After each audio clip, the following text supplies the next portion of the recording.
আজকের এই অর্থনৈতিক ক্লাসে সবাইকে স্বাগতম। আজকের এই ক্লাসে আমরা অর্থনীতি প্রথম পত্রের দ্বিতীয় অধ্যায় ভোক্তা ও উৎপাদকের আচরণ নিয়ে আলোচনা করব। প্রিয় শিক্ষার্থীরা, এই দ্বিতীয় অধ্যায়ের উপর আমাদের এটি আজকে দ্বিতীয় ক্লাস। গত ক্লাসে আমরা লেকচার 1-তে উপযোগ নিয়ে আলোচনা করেছিলাম। আজকের ক্লাসে আমরা উপযোগের বিভিন্ন বিষয় নিয়ে আলোচনা করব। গত ক্লাসে আমরা আলোচনা করেছিলাম যে উপযোগের ধারণা, এরপরে মোট উপযোগ থেকে প্রান্তিক উপযোগ নির্ণয় এবং প্রান্তিক উপযোগ থেকে মোট উপযোগ নির্ণয় ও প্রান্তিক উপযোগ ও মোট উপযোগের মধ্যে সম্পর্ক বা পার্থক্য। আজকের ক্লাসে আমরা উপযোগের আরও কিছু বিষয় নিয়ে আলোচনা করব। দেখো, আজকের ক্লাসে আমাদের আলোচ্য বিষয়গুলো হচ্ছে উপযোগের পরিমাপ, ক্রমহ্রাসমান প্রান্তিক উপযোগ বিধি, ক্রমহ্রাসমান প্রান্তিক উপযোগ বিধির সীমাবদ্ধতা।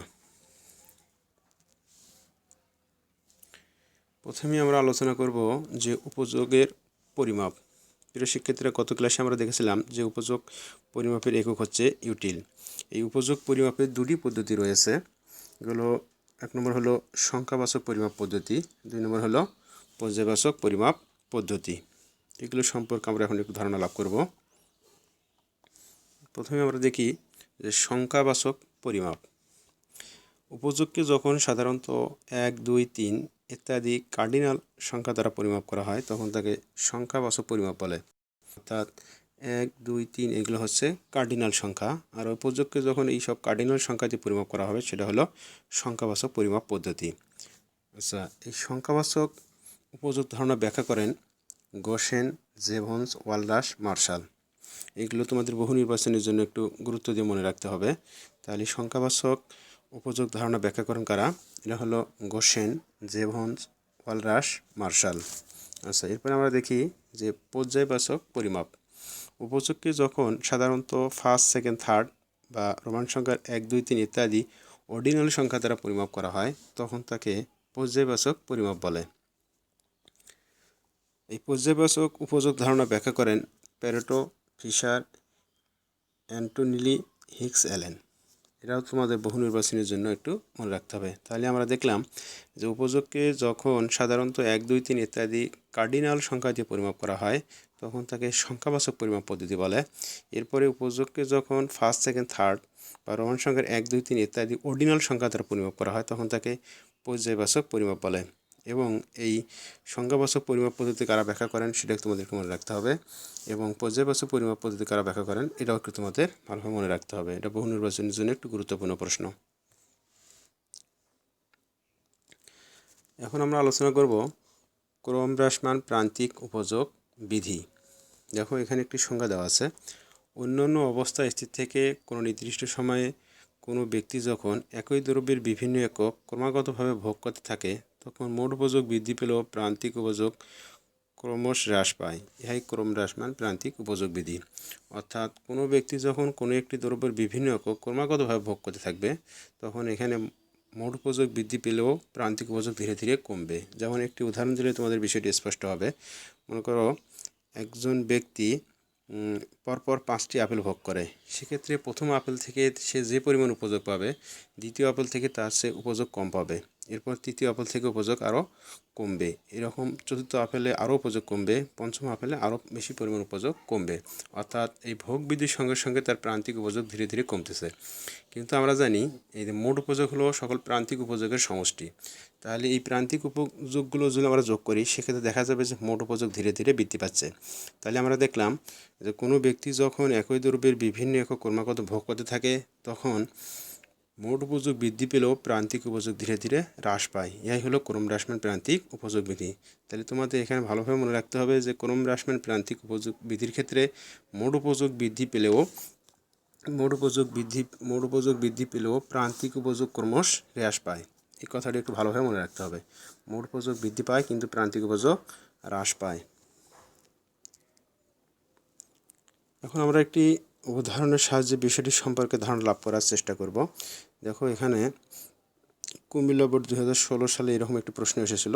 সেই প্রশ্নটি আলোচনার মাধ্যমে আমরা এই সম্পর্কে ধারণা লাভ করার চেষ্টা করব। দেখো এখানে একটি উদ্দীপক দেওয়া আছে, এর আলোকে আমাদের গ ও ঘ নম্বর প্রশ্নের উত্তর করতে হবে। গতে বলা হচ্ছে উপরোক্ত উদ্দীপকের আলোকে প্রান্তিক উপযোগ রেখা অঙ্কন করো। এখানে একটি রেখা অঙ্কন করতে হবে। ঘ নম্বরে বলা হচ্ছে যে উপরোক্ত উদ্দীপকে ক্রমহ্রাসমান প্রান্তিক উপযোগ বিধিটি কার্যকর কিনা ব্যাখ্যা করো। তাহলে আমরা এখন এগুলোর সমাধান দেখব। প্রথমে আমরা দেখব যে সমাধান গ। তাহলে আমাদের উদ্দীপকে কী দেওয়া আছে, এগুলো দেওয়া আছে দ্রব্যের একক 1, 2, 3, 4, 5, 6, 7 অর্থাৎ দ্রব্যের 60টি একক দেওয়া আছে। আচ্ছা, মোট উপযোগ সম্পর্কে এগুলো দেওয়া আছে এবং প্রান্তিক উপযোগ এটা দেওয়া আছে। তাহলে এখান থেকে আমাদের বলা হচ্ছে যে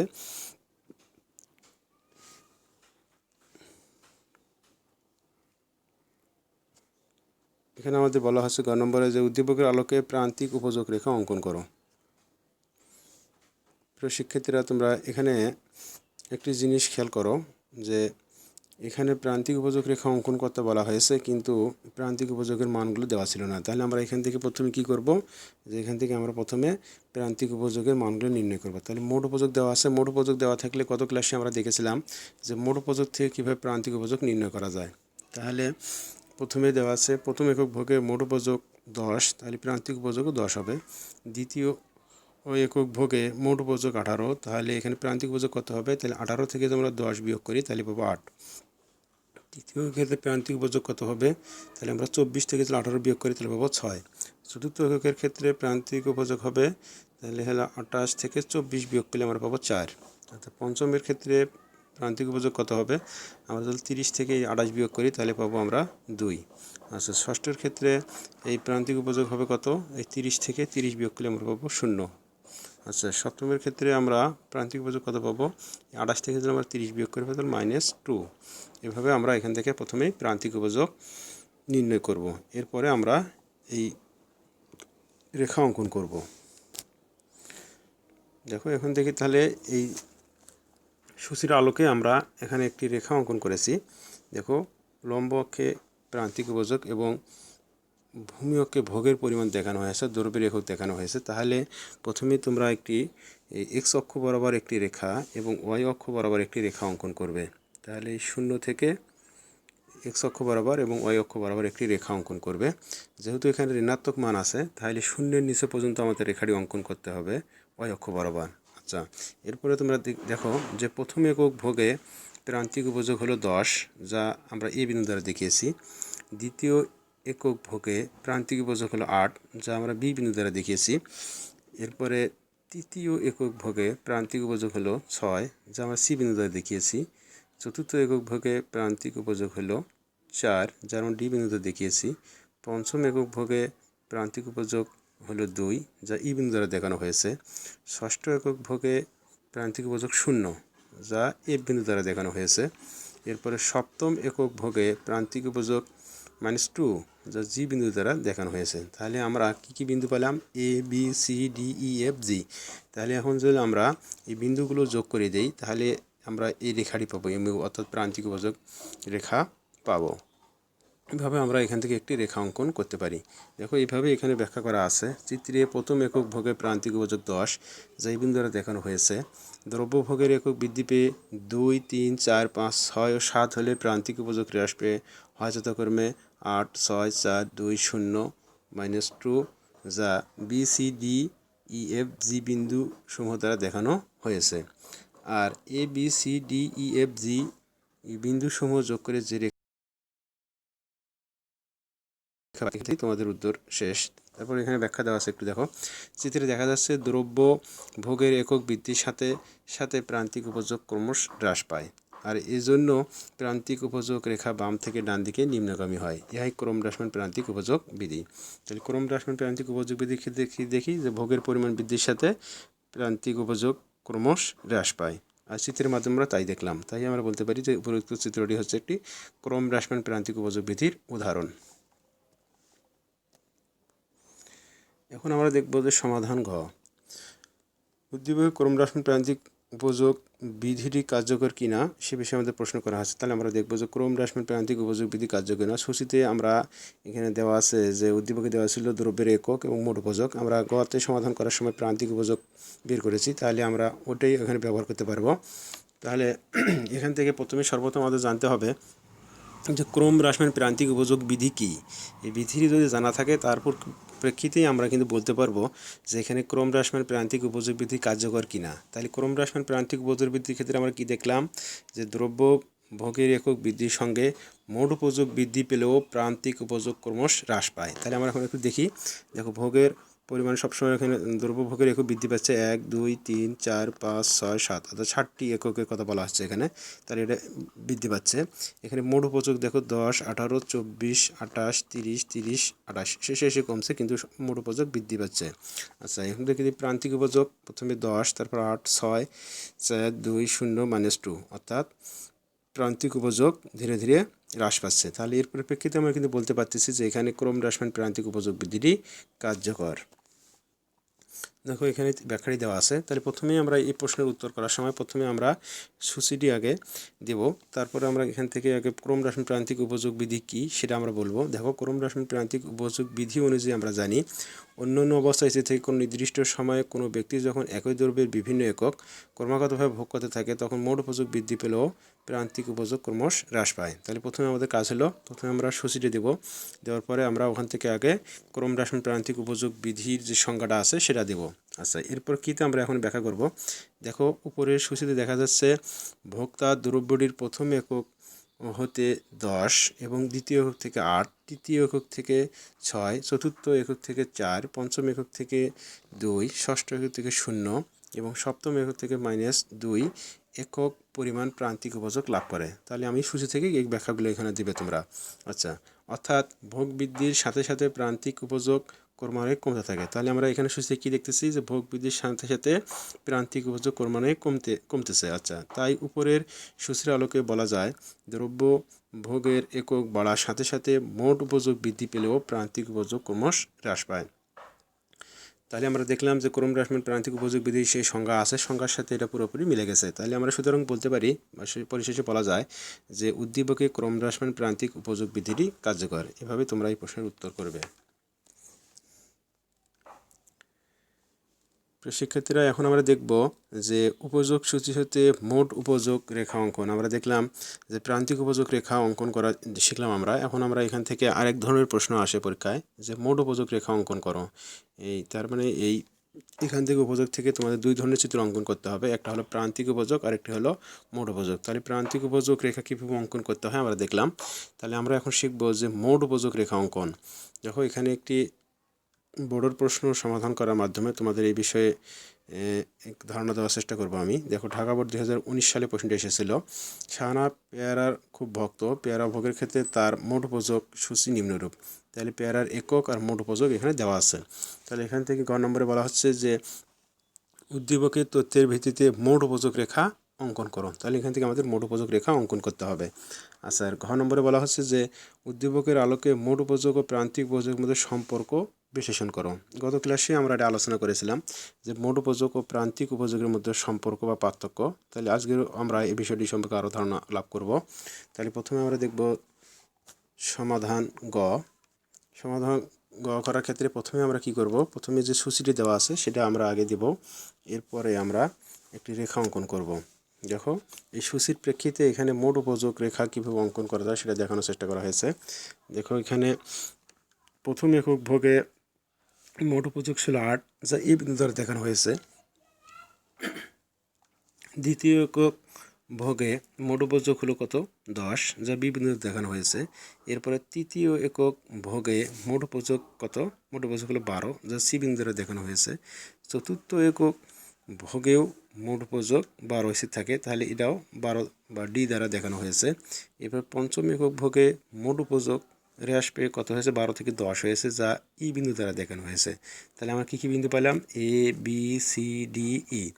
এখন যদি আমরা এ বি সি ডি ও ই বিন্দুগুলো যোগ করি তাহলে আমরা যে রেখা পাবো সেটি হলো টিউ বা মোট উপযোগ রেখা। দেখো এই বিষয়গুলো এখানে বলা হয়েছে। চিত্রে প্রথম একক ভোগে মোট উপযোগ 8, যা এই বিন্দু দ্বারা দেখানো হয়েছে। দ্রব্য ভোগের একক বৃদ্ধি পেয়ে 2 ও 3 হলে মোট উপযোগ বৃদ্ধি পেয়ে হয় যথাক্রমে 10 ও 12, যা বি ও সি বিন্দু দ্বারা দেখানো হয়েছে। দ্রব্য ভোগের একক বৃদ্ধি পেয়ে 4 হলে মোট উপযোগ 12তে স্থির থাকে, যা ডি বিন্দু দ্বারা দেখানো হয়েছে। যা চিত্র দেখে দেখে কিন্তু এগুলো ব্যাখ্যা করতে হবে। আচ্ছা, এরপরে দ্রব্য ভোগের একক আরও বৃদ্ধি পেয়ে 5 হলে মোট উপযোগ কমে 10 হয়, যা ই বিন্দু দ্বারা দেখানো হয়েছে। আর এভাবে প্রাপ্ত এ বি সি ডি ও ই বিন্দুগুলো যোগ করে যে রেখা পাই সেটি হলো মোট উপযোগ বা টিউ রেখা। তাহলে প্রিয় শিক্ষার্থীরা, প্রথমে তোমাদের কী করতে হবে, প্রথমে যে সূচিটি দেওয়া আছে সেই সূচিটি তোমরা আগে খাতায় লিখবে। লেখার পর ওখান থেকে ওই মানের প্রেক্ষিতে তোমরা ভূমি অক্ষে দিবে দ্রব্য ভোগের একক, আর উপরে যেটা নির্ণয় করতে হবে সেটা আমরা উপরে দেখাবো। দেখো, প্রান্তিক উপযোগের ক্ষেত্রে আমরা প্রান্তিক উপযোগ লম্ব অক্ষ দেখিয়েছি এবং ভোগের পরিমাণ সবসময় এটা ভূমি অক্ষ থাকে। তাহলে ভোগের পরিমাণ সবসময় ভূমি অক্ষে দেখাবো এবং যেটা নির্ণয় করতে বলবে সেটা আমরা উপরে দেখাবো। তাহলে প্রান্তিক উপযোগের ক্ষেত্রে আমরা লম্ব অক্ষে প্রান্তিক উপযোগ, মোট উপযোগের ক্ষেত্রে লম্ব অক্ষে আমরা মোট উপযোগ দেখাবো। এর প্রেক্ষিতে তোমরা যে সূচিতে যে মানগুলো থাকবে তার প্রেক্ষিতে তোমরা সুন্দর করে একটি চিত্র অঙ্কন করবে। করার পরে এখান থেকে একটু ব্যাখ্যা দেবে, চিত্র দেখে দেখে ব্যাখ্যা দেবে। তাহলে এইভাবে তোমরা যদি লেখো তাহলে পরীক্ষায় পূর্ণ মার্ক পাওয়া যাবে বলে আমি আশাবাদী। আচ্ছা, এখন আমরা দেখব সমাধান ঘ। ঘতে বলা হয়েছে যে মোট উপযোগ ও প্রান্তিক উপযোগের মধ্যে সম্পর্ক, অর্থাৎ এখান থেকে আমরা গত ক্লাসেও যদি আলোচনা করেছি বিষয়টি সম্পর্কে আজকে আমরা আলোচনা করব। যেহেতু আমাদের উদ্দীপকে দ্রব্যের একক আর মোট উপযোগ এই দুটি বিষয় দেওয়া আছে, প্রান্তিক উপযোগ দেওয়া নেই, যেহেতু আমরা মোট উপযোগ ও প্রান্তিক উপযোগের মধ্যে সম্পর্ক আলোচনা করব, সেক্ষেত্রে আমাদের প্রথমে কি করতে হবে, একটি কলাম বাড়াতে হবে। এখানে আমরা প্রান্তিক উপযোগ দেখাবো। তাহলে প্রথমে কলমে থাকবে দ্রব্যের একক, দ্বিতীয় কলমে থাকবে মোট উপযোগ, তৃতীয় কলমে থাকবে প্রান্তিক উপযোগ। তাহলে আমরা আগেই শিখেছি যে মোট উপযোগ থেকে কীভাবে প্রান্তিক উপযোগ নির্ণয় করা যায়। তাহলে প্রথমে যা আছে তাই হবে। দ্বিতীয় এককের ক্ষেত্রে প্রান্তিক উপযোগ হবে 10 থেকে 8 বিয়োগ করলে হবে 2। তৃতীয়ের ক্ষেত্রে প্রান্তিক উপযোগ হবে 12 থেকে 10 এর বিয়োগফল, তাহলে হবে 2। তাহলে চতুর্থের ক্ষেত্রে প্রান্তিক উপযোগ হবে 12 থেকে 12 বিয়োগ করলে হবে 0। এরপরে পঞ্চমের ক্ষেত্রে আমাদের প্রান্তিক উপযোগ হবে 10 থেকে 12 বিয়োগ করলে কত হবে, -2। তাহলে এইভাবে আমরা প্রান্তিক উপযোগ নির্ণয় করব। এর প্রেক্ষিতে এখন আমরা এই সূচির প্রেক্ষিতে আমরা এখন দেখে দেখে এখান থেকে ব্যাখ্যা করব যে মোট উপযোগ ও প্রান্তিক উপযোগের মধ্যে সম্পর্কটা কীরূপ। দেখো, সূচিতে দেখা যাচ্ছে প্রথম ও দ্বিতীয় ও তৃতীয় একক ভোগে মোট উপযোগ বৃদ্ধি পেলেও, তাহলে দেখো প্রথম, দ্বিতীয়, তৃতীয়ের ক্ষেত্রে মোট উপযোগ কী হয়েছে, বৃদ্ধি পেয়েছে, অর্থাৎ হলো 8, 10, 12। তাহলে প্রথম 1, 2, 3 এই তিনটের ক্ষেত্রে মোট উপযোগ বৃদ্ধি পেয়েছে, সেটাই বলা হয়েছে। মোট উপযোগ বৃদ্ধি পেলেও প্রথম ও দ্বিতীয় একক ভোগে প্রান্তিক উপযোগ কমে। তাহলে প্রথম ও দ্বিতীয়ের ক্ষেত্রে দেখো প্রান্তিক উপযোগ কমতেছে, তা 8 থেকে 2 হয়েছে। আচ্ছা, কিন্তু তৃতীয় একক ভোগে স্থির থাকে। তৃতীয় একক ভোগে দেখো প্রান্তিক উপযোগ আর কমেনি, অর্থাৎ আগে 2 ছিল, পরে আবার 2 আছে। তাহলে কি বলা যায় যে তৃতীয় একক ভোগে প্রান্তিক উপযোগ স্থির থাকে।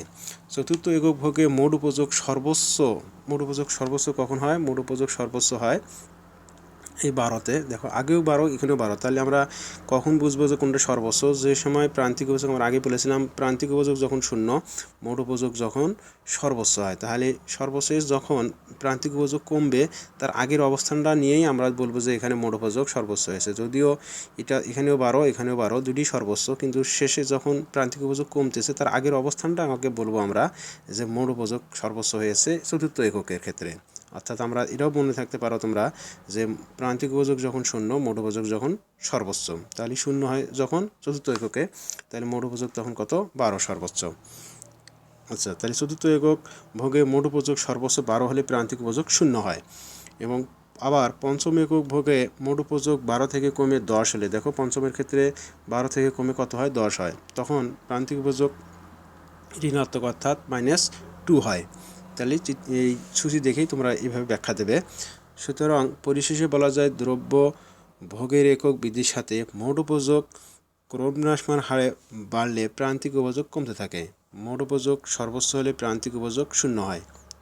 আচ্ছা, এবং মোট উপযোগ সর্বোচ্চ হওয়ার পর যখন কমে তখন প্রান্তিক উপযোগ ঋণাত্মক হয়। এখানে মোটামুটি 3টি বৈশিষ্ট্য দেখলাম। তো প্রথমের ক্ষেত্রে মোট উপযোগ যখন বাড়ে তখন প্রান্তিক উপযোগ কমে, মোট উপযোগ যখন সর্বোচ্চ প্রান্তিক উপযোগ তখন শূন্য, মোট উপযোগ যখন সর্বোচ্চ হওয়ার পর কমে তখন প্রান্তিক উপযোগ ঋণাত্মক হয়। এইভাবেই তোমরা এর ব্যাখ্যাটা দিতে পারো। এখন আমরা আলোচনা করব যে ক্রম হ্রাসমান প্রান্তিক উপযোগ বিধির সীমাবদ্ধতা, অর্থাৎ কোন কোন ক্ষেত্রে ক্রম হ্রাসমান প্রান্তিক উপযোগ বিধি প্রযোজ্য হয় না বা এর ব্যতিক্রম বলতে পারো। তাহলে আমরা দেখি যে ক্রম হ্রাসমান প্রান্তিক উপযোগ বিধি এর ব্যতিক্রম ঘটায় কখন। এখন দেখো 1 নম্বরে বলা হচ্ছে আয় ও রুচির পরিবর্তন। এই বিধিতে একটি নির্দিষ্ট সময়ে ভোক্তার আয়, রুচি ও পছন্দ ইত্যাদি স্থির ধরা হয়, কিন্তু স্বল্পকালে ভোক্তার আয়, রুচি ও পছন্দ স্থির থাকলেও দীর্ঘকালে থাকে না। অর্থাৎ সময়ের পরিবর্তনে দীর্ঘমেয়াদে মানুষের আয়, রুচি, পছন্দ এগুলোর পরিবর্তন ঘটে, তাই দীর্ঘকালে এই বিধির কার্যকারিতা নেই। অর্থাৎ যখন আয়, রুচি, পছন্দ এগুলোর পরিবর্তন ঘটে তখন এই বিধি আর প্রযোজ্য হয় না, অর্থাৎ এর ব্যতিক্রম ঘটায়। এরপরে 2 নম্বর হলো দ্রব্যের একক। দ্রব্যের একক উপযুক্ত না হলে এই বিধি কার্যকর হয় না। যেমন তৃষ্ণার্ত কোনো ব্যক্তিকে গ্লাসের পরিবর্তে চা চামচে করে পানি খেতে দিলে তার উপযোগ না কমে বরং বেড়ে যেতে পারে। তাহলে এখানে তোমরা উদাহরণটা দেখো যে একজন তৃষ্ণার্ত ব্যক্তিকে যদি আমরা গ্লাসে করে পানি খেতে দেই, তাহলে প্রথম গ্লাস পানি খাওয়ার পরে সে যে পরিমাণ উপযোগ পাবে, দ্বিতীয় গ্লাস পানি খেলে তার উপযোগ ধীরে ধীরে কমবে, আরও তৃতীয় গ্লাস এর পানি ভোগ করলে তার উপযোগ আরও কমবে, এভাবে তার উপযোগ ধীরে ধীরে কমতে থাকবে। কিন্তু এমন হয় যে তৃষ্ণার্ত ব্যক্তিকে যদি আমরা গ্লাসের পরিবর্তে চামচে করে পানি খেতে দেই, সেক্ষেত্রে প্রথম চামচ পানি খাওয়ার পরে তার যে পরিমাণ উপযোগ পাবে, দ্বিতীয় চামচ উপযোগ আরও বাড়বে। অর্থাৎ তার যে পরিমাণ তৃষ্ণা পেয়েছে সেই তুলনায় পানিটা অতি অল্প হওয়ার কারণে সে চামচে করে পানি দিলে তার উপযোগ না কমে ধীরে ধীরে আরও বাড়বে। কিন্তু আমরা বলেছি যে দ্রব্য ভোগের একক বাড়ার সাথে প্রান্তিক উপযোগ কমবে, কিন্তু এখানে না কমে বরং বাড়তেছে। তাহলে বলা যায় যে এই যে একক যদি উপযুক্ত না হয় তাহলে সেক্ষেত্রে এই বিধি প্রযোজ্য হবে না। এরপরে 3 নম্বর হলো সময়ের ব্যবধান। কোনো দ্রব্যের বিভিন্ন একক ভোগের ক্ষেত্রে সময়ের ব্যবধান বেশি হলে এই বিধি কার্যকর হয় না। অর্থাৎ এই সময় ব্যবধান যদি অনেক বেশি হয় সেক্ষেত্রে বিধি কার্যকর হবে না, কারণ দীর্ঘ সময় পরপর কোনো দ্রব্য ভোগ করতে থাকলে উপযোগ না কমে বরং বেড়ে যেতে পারে। তাহলে আগের উদাহরণটার সাথেই বলি যে গ্লাসে করেই পানি খেতে দিলাম, এবার চামচের পরিবর্তে গ্লাসেই করেই পানি খাবে, সে গ্লাসের মধ্যে করে একই একটা নির্দিষ্ট সময়ে বা 2 মিনিট বা 5 মিনিটের মধ্যে যদি পরপর সে 5 গ্লাস পানি খায় তো উপযোগ ধীরে ধীরে কমবে। কিন্তু ব্যাপারটা যদি এরকম হয় যে প্রথম গ্লাস পানি খাওয়ার পরে সে 5 ঘন্টা বা 10 ঘন্টা পর দ্বিতীয় গ্লাস পানি খাবে, সেক্ষেত্রে কিন্তু তার উপযোগ আর কমবে না, ঠিক আছে। এরপর তৃতীয় গ্লাস পানি আরও 10 ঘন্টা পরে যদি সে খায় তাহলে তার উপযোগ আরও বাড়বে। সেই জন্য বলা হচ্ছে যে এই সময়ের ব্যবধানটা যদি বেশি হয়, অর্থাৎ অনেক সময় পরপর যদি দ্রব্য ভোগ করতে থাকে, সেক্ষেত্রে এই বিধি কার্যকর হয় না, কারণ তখন আর উপযোগ না কমে বরং আরও বাড়ে। এরপরে 4র্থ হলো শখের দ্রব্য। শখের দ্রব্যের ক্ষেত্রে ক্রম হ্রাসমান প্রান্তিক উপযোগ বিধি কার্যকর হয় না, কারণ শখের দ্রব্য সংগ্রহের আগ্রহ ক্রমাগত বৃদ্ধি পেতে থাকে। অর্থাৎ শখের দ্রব্য সংগ্রহের ক্ষেত্রে উপযোগ না কমে বরং বাড়তে থাকে, যেমন বিভিন্ন দেশের ডাকটিকিট, পুরাতন মুদ্রা ইত্যাদি। প্রিয় শিক্ষার্থীরা, যারা শখের দ্রব্য ও নিজের কাছে রাখতে পছন্দ করে, অর্থাৎ এরকম প্রত্যেকটা মানুষের শখের কিছু দ্রব্য থাকে, সেগুলো তারা যত বেশি পরিমাণ পায় তত বেশি পরিমাণ তাদের আর উপযোগ আরও বাড়ে, কারণ কখনোই তারা চাহিদা শেষ হয় না, তখন যত পরিমাণ সেটা দ্রব্যটা পেতে থাকে আরও পরিমাণ পেতে থাকে। এই জন্য আরও বেশি পরিমাণ পাওয়ার ক্ষেত্রে আমরা ক্রম হ্রাসমান প্রান্তিক উপযোগ দেখেছিলাম যে উপযোগ কমবে, কিন্তু এখানে যেহেতু সে আরও বেশি পরিমাণ পাচ্ছে তার উপযোগ বাড়তেছে, সেক্ষেত্রে বলা যায় যে শখের দ্রব্যের ক্ষেত্রে এই ক্রম হ্রাসমান প্রান্তিক উপযোগ বিধির ব্যতিক্রম ঘটে। এরপরে 5 নম্বর হলো কৃপণ ব্যক্তি। কৃপণ ব্যক্তির ক্ষেত্রে এই বিধি কার্যকর হয় না, কারণ কৃপণের অর্থের লোভের কোনো শেষ নেই। সে যত বেশি অর্থ উপার্জন করে, অর্থের প্রতি তার আকাঙ্ক্ষা তত বৃদ্ধি পায়। আমরা আগে বলেছিলাম যে যত বেশি পরিমাণ ভোগ করবে বা যত পরিমাণ পেতে থাকবে ধীরে ধীরে উপযোগ কমবে, কিন্তু কৃপণ ব্যক্তির ক্ষেত্রে সে বেশি পরিমাণ অর্থ পেতে চায়, তার কাছে যত পরিমাণ অর্থ আসবে সে আরও বেশি পরিমাণ পেতে চায়, সেক্ষেত্রে তার উপযোগ আর না কমে বরং বাড়তে চায়। এই জন্য বলা হয়েছে যে কৃপণ ব্যক্তির ক্ষেত্রে এই বিধি প্রযোজ্য হয় না। এরপরে 6 নম্বর হলো দুষ্প্রাপ্য দ্রব্য। দুষ্প্রাপ্য দ্রব্যের বেলায় ক্রম হ্রাসমান প্রান্তিক উপযোগ বিধি কার্যকর হয় না, কারণ দুষ্প্রাপ্য দ্রব্য প্রাপ্তির ক্ষেত্রে মানুষের আকাঙ্ক্ষা না কমে বরং বাড়ে। অর্থাৎ আকাঙ্ক্ষা কমার কথা ছিল এই ক্রম হ্রাসমান প্রান্তিক উপযোগ বিধি, কিন্তু দুষ্প্রাপ্য দ্রব্যের ক্ষেত্রে আকাঙ্ক্ষা না কমে বরং বাড়তেছে, অর্থাৎ উপযোগ বাড়তেছে, সেক্ষেত্রে বলা যায় যে দুষ্প্রাপ্য দ্রব্যের ক্ষেত্রে ক্রম হ্রাসমান প্রান্তিক উপযোগ বিধি প্রযোজ্য হয় না। এরপরে 7 নম্বর হলো ভোক্তার চরিত্রের না হলে এ বিধি কার্যকর হবে না। যেমন একজন মাদকাসক্ত ব্যক্তি অনেক সিগারেট খেলেও অতিরিক্ত সিগারেট প্রতি তার আসক্ত হ্রাস পায় না। অর্থাৎ যারা এই সিগারেট খেতে পছন্দ করে বা বিভিন্ন নেশাদার দ্রব্য খেতে পছন্দ করে, তাদেরকে যদি এরকমভাবে বেশি পরিমাণ খেতে দেওয়া হয়, তাহলে সেক্ষেত্রে তার উপযোগ না কমে বরং আরও সে বেশি পরিমাণ খেতে থাকে, তার উপযোগ বাড়ে। এই জন্য বলা হচ্ছে যে ভোক্তার চরিত্র যদি স্বাভাবিক না হয়, সে যদি অস্বাভাবিক চরিত্র হয়ে থাকে, সেক্ষেত্রে তার এই সকল দ্রব্যের ক্ষেত্রে আসক্তি বেশি হওয়ার কারণে এই বিধি প্রযোজ্য হয় না। এরপরে 8 নম্বর হলো ভোক্তার আবেগ। ভোক্তাদের আবেগের ফল ক্রমহ্রাসমান হয় না। অর্থাৎ ভোক্তার আবেগের ক্ষেত্রে এই বিধি কার্যকর হয় না। যেমন বিখ্যাত গায়কের গান শুনতে বরাবরই ভালো লাগে। অর্থাৎ যারা গান শুনতে পছন্দ করে, তারা তাদের বিখ্যাত গায়কের একটি গান শোনার পরে দ্বিতীয় গান শুনলে তার আরও বেশি ভালো লাগে, এরপর আরও বেশি পরিমাণ সে গান শুনতে চায়। অর্থাৎ গান যত বেশি পরিমাণ শুনতেছে, তার আরও বেশি পরিমাণ ভালো লাগতেছে। তাহলে বলা যাচ্ছে যে এখানে ক্রমহ্রাসমান প্রান্তিক উপযোগ বিধি কার্যকর হবে না। এরপরে 9 নম্বর হলো পরিপূরক ও পরিবর্তক দ্রব্যের যোগান। পরিপূরক ও পরিবর্তক দ্রব্যের যোগান বাড়লে দাম হ্রাস পেলে এই বিধি কার্যকর হয় না। এরপরে 10 নম্বর হলো অনুকরণ প্রিয়তা। যারা অনুকরণ প্রিয়, তাদের ক্ষেত্রে এই বিধি কার্যকর হয় না। যেমন কোনো এক ব্যক্তির দামি মোবাইল ফোন থাকা সত্ত্বেও যদি অনুকরণ প্রিয়তার কারণে আরও দামি মোবাইল ফোনের মালিক হতে চায়, সেক্ষেত্রে উপযোগ না কমে বরং বাড়তে থাকে। অর্থাৎ যারা অনুকরণ প্রিয়, তারা অন্যের দেখে আরও বেশি পরিমাণ ওই দ্রব্য পেতে আগ্রহী হয়, সেক্ষেত্রে এই বিধি আর কার্যকর হয় না। প্রিয় শিক্ষার্থীরা, তাহলে আজকের ক্লাসে আমরা যে বিষয়গুলো নিয়ে আলোচনা করলাম, বিশেষ করে প্রান্তিক উপযোগ রেখা অঙ্কন এবং মোড উপযোগ রেখা অঙ্কন, এই বিষয়টা তোমরা বাসায় ভালোভাবে প্র্যাকটিস করবে। তাহলে তোমাদের যদি কোনো সমস্যা থাকে, তোমরা আমার সাথে যোগাযোগ করবে। আর এই বিষয়গুলো বাসায় যদি তোমরা বিভিন্ন ধরনের সালের প্রশ্নগুলো সমাধান করার চেষ্টা করো, তাহলে বিশেষ করে এখান থেকে যে ক্রমহ্রাসমান প্রান্তিক উপযোগ বিধির ক্ষেত্রে যে রেখাটি আমি অঙ্কন করে দেখালাম তোমাদের, এটা একটু কঠিন মনে হবে তোমাদের কাছে। যদি এই রেখাটি তোমরা ভালোভাবে অঙ্কন করতে পারো, এই রিলেটেড আরও অনেক ধরনের চিত্র তোমরা সমাধান করতে পারবে।